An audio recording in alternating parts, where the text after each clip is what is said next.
Hello everyone, a very warm welcome to ASAP Chem Time. Today in this session I will talk about how to maximize your output during studying. तो बच्चों हम लोग खूब पढ़ते हैं, कोई कम पढ़ता है कोई ज़्यादा पढ़ता है ना। पर अगर मैं फिर भी ये बोल दूँ कि सभी के सभी लोग एक जैसा पढ़ो, मतलब अमाउंट ऑफ टाइम अगर मैं सेम डिवोट करता हूँ, तो भी आप लोग ये देख सकते हो कि अलग लोगों को अलग अलग याद रहता है। कुछ तो वहाँ की इंट्रिंसिक प्रॉपर्टीज़ होती हैं और कुछ एक्सट्रिंसिक प्रॉपर्टीज़ होती हैं। कहने का मतलब कुछ चीज़ें तो आप बदल नहीं सकते, पर बहुत सारी चीज़ें आप बदल सकते हो।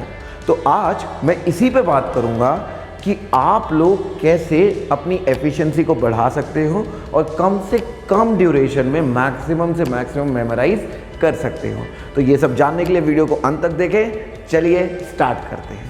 तो ये समझने से पहले कि हमें क्या करना चाहिए, ये समझना बहुत ज़रूरी होता है कि असल में होता क्या है, मतलब कि वो कौन कौन से फैक्टर्स हैं जो स्टडी को अफेक्ट करते हैं।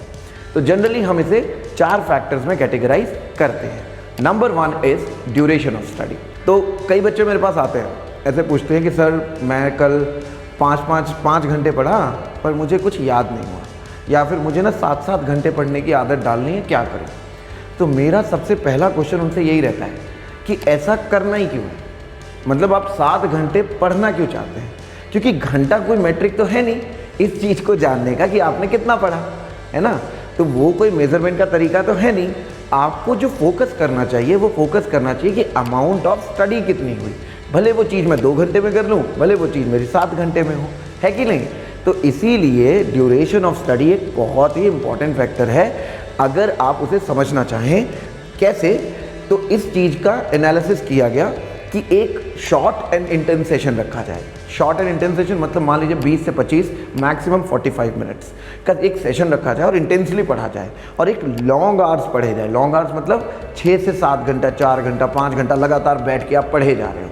तो साइंटिस्ट ने ये पाया कि जो लोग शॉर्ट एंड इंटेंस पढ़ते हैं वो बहुत ज़्यादा रिटेन कर ले जाते हैं। और इसके पीछे भी सिंपल सा लॉजिक होता है, क्योंकि उन्होंने जो भी किया वो पूरी इंटेंसिटी के साथ किया और पूरा मन लगा के किया।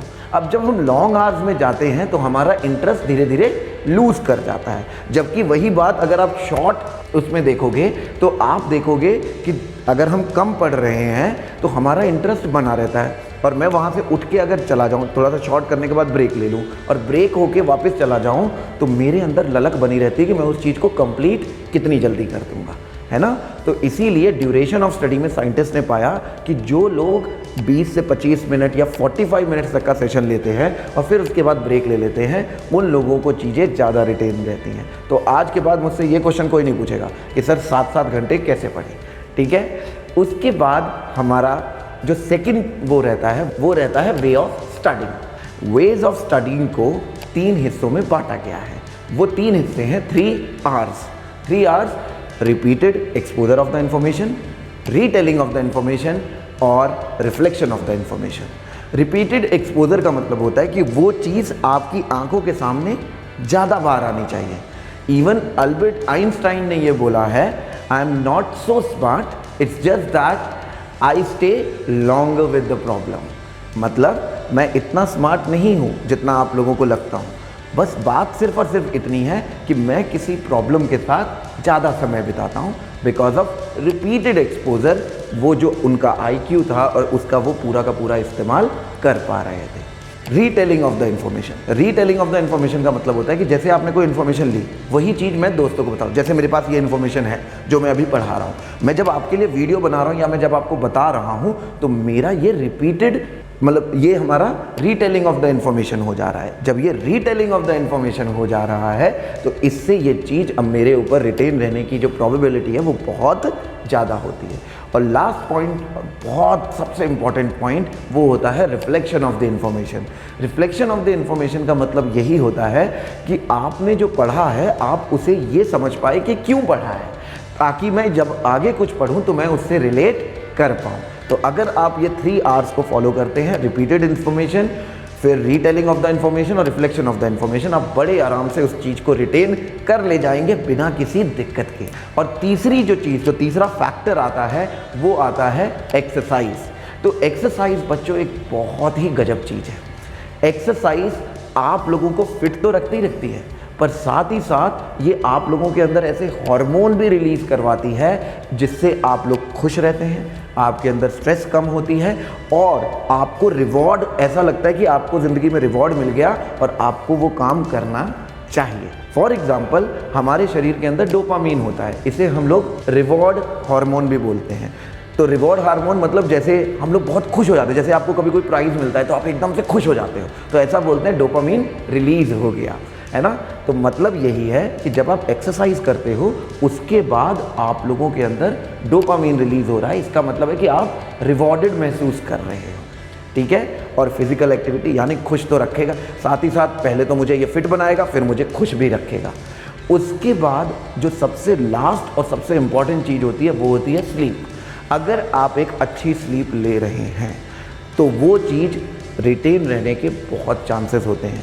ड्यूरिंग स्लीप होता क्या है, जब हम सोते हैं तो हमारे अंदर हम लोग अपने आप को, अपनी बॉडी को रेस्ट देते हैं। तो जब हम अपनी बॉडी को रेस्ट देते हैं तो हम लोगों का अपना एनर्जी कंजप्शन कम कर लेते हैं, और जब एनर्जी कंजप्शन कम होता है तो वो एनर्जी जो होती है वो यूटिलाइज होती है ब्रेन के द्वारा, और आप उसको अपनी इंफॉर्मेशन स्टोर करने के काम में ले सकते हैं।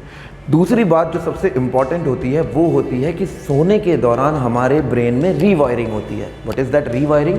रीवायरिंग का मतलब ये होता है कि हमारे मतलब ब्रेन के पर्टिकुलर न्यूरॉन्स है जो पर्टिकुलर चीज़ पे पर्टिकुलरली रिएक्ट करते हैं। इसका मतलब ये होता है कि जो चीज़ें आपने लर्न की है वो रिटेन होता है और जो चीज़ें आपको छोड़नी होती हैं वो छूट जाती हैं।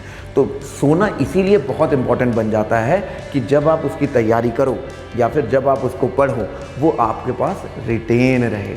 और लास्ट में जो सबसे इम्पॉर्टेंट पार्ट होता है कि जब हम सो के उठते हैं तो हमारे ब्रेन से अल्फ़ा वेव्स निकलती हैं। अल्फ़ा वेव्स का मतलब होता है कि वो आपको आगे जो भी आप काम करोगे, मतलब उसके बाद जैसे ही आप काम करोगे वो आपको याद रहने की टेंडेंसी ज़्यादा रहती है। इसीलिए लोग बोलते थे कि सुबह सुबह जल्दी उठो और 4 बजे उठ के भोर में पढ़ाई किया करो। जब आप सुबह सुबह पढ़ाई करोगे तो आपको सब याद रहेगा। वो इसलिए नहीं कि वो हमारे दादा परदादा बोलते थे तो इसलिए करना है, वो इसलिए क्योंकि हमारे ब्रेन से अल्फ़ा वेव उसी समय निकलती है, और जब निकलती है तो हम उसको बड़े आराम से इस्तेमाल कर सकते हैं अपनी चीज़ों को रिटेन करने के लिए।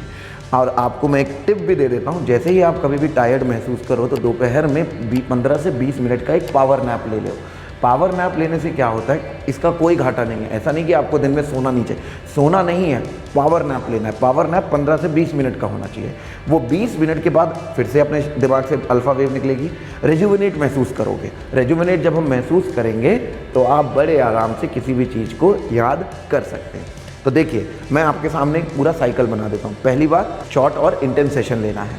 इंटेंस सेशन लेने के बाद आपको 3 आवर्स का इस्तेमाल करना है ड्यूरिंग दैट इंटेंस सेशन अपनी चीज़ों को याद रखने के लिए। 3 आवर्स के बाद आपको एक ब्रेक लेना है, और वो ब्रेक लेके या तो आप एक्सरसाइज ब्रेक ले सकते हो या फिर नॉर्मल ब्रेक ले सकते हो।